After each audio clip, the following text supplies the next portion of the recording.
Sa pangkalahatan, naging mapayapa at maayos ang pagbubukas ng klase ngayong araw. Ayon sa Philippine National Police o PNP, nag-inspeksyon naman si Education Secretary Brother Armin Luistro sa ilang eskwelahan sa pagbubukas ng klase. At live mula sa Pasig, may report si Mariz Umali. Mariz. Jessica, kahit pa matagal na pinaghahandaan ang pagbubukas ng klase, hindi pa rin maiwasan na magsulputan ng sari-saring problema ngayong unang araw ng pasukan. Sa unang araw ng eskwela, maagang nag-ikot sa ilang paaralan si DepEd Secretary Brother Armin Luistro. Kinamusta ang sitwasyon doon at inalam ang problema. Sa Ilugin Elementary School sa Pasig, 23 lang ang classrooms na paghahatian ng 3,000 estudyante. Ang pansamantala raw solusyon, magkaroon ng 3 shifts. Umaasa naman si Luistro na matatapos na agad ang tinatayong school building sa lugar. Kasunod nito, nag-sit-in naman ang kalihim sa isang klase sa Rizal National High School. Ang kanya namang huna, mga vandalism. Kaya tuloy ang mga estudyante, hinamon ni Luistro. Pag tignan ninyo ang inyong mga desk, maganda ba yung nakikita natin sa ating mga desk? Anong hindi maganda na nakikita natin? Taas ang kamay. Yes. Oo. Pwede bang tingnan ko kung nasolusyonan ninyo ang problema ng vandalism?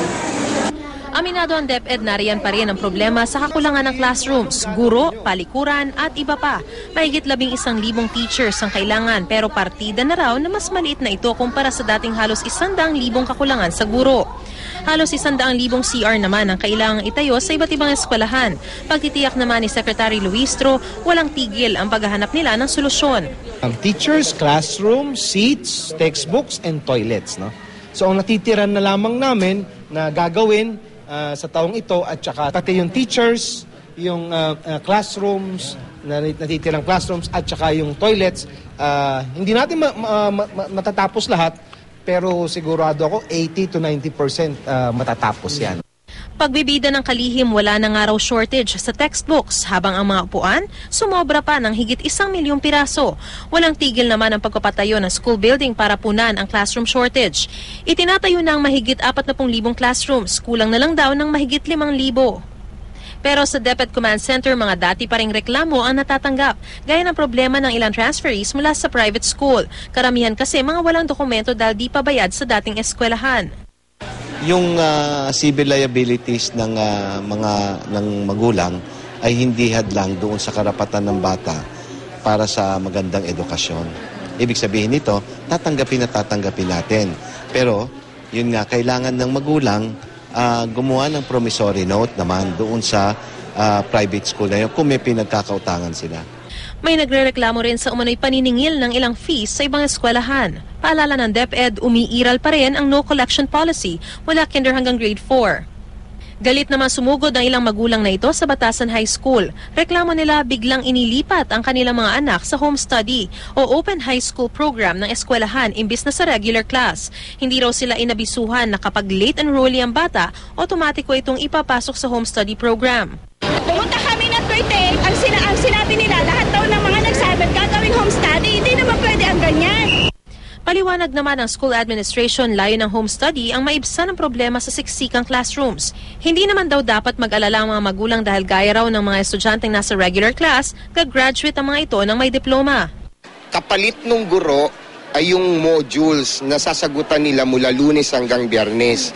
At sa Sabado naman ay sisikaping ipaintindi ng guro kung paano nila mas lubos na maiintindihan at matututunan yung dapat inaral nila nung Lunes hanggang Biyernes.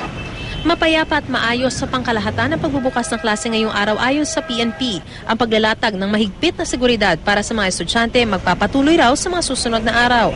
Sa ilang eskwelahan may nag-ikot ding ilang kadete ng PNPA. Namigay pa sila ng school supplies sa mga estudyante ng Special Education o SPED. Tinuturoan na rin natin ng mga kadete ng the culture of giving, para hindi lang sila tanggap ng tanggap, kaya para matutunan nila magbigay sa mga mahirap. Sa University Belt sa Maynila kung saan matatagpuan ang maraming kolehiyo at pamantasan, naglagay na rin ng mga police assistance desk.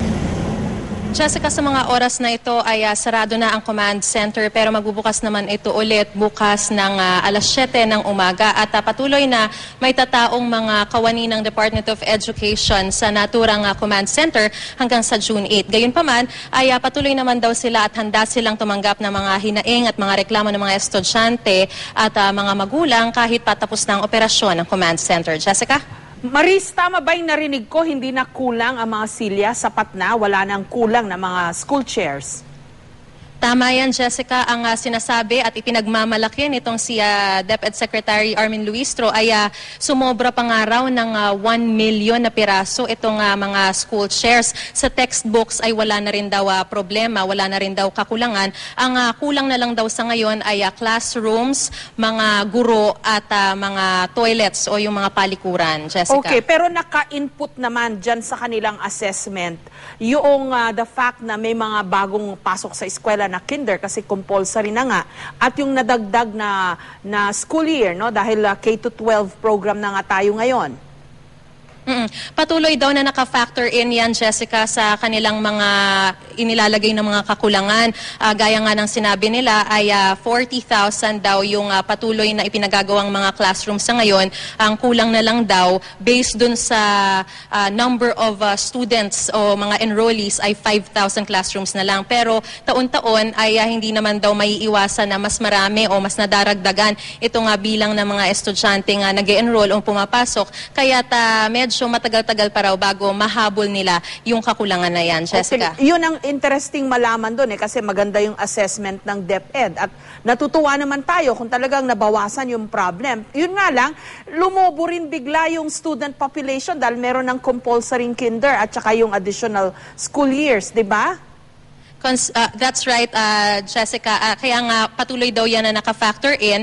Bagamat sa ngayon, ang bilang pa lang na yung sinasabi nila na 5,000 na kulang na classrooms ay nakabase dun sa bilang ng mga enrollees, ay patuloy din naman daw nilang kumbaga i-update yan every year o every school year sa tuwing may mga madaragdag na bilang ng mga estudyante. Jessica? Okay, maraming salamat, Mariz Umali.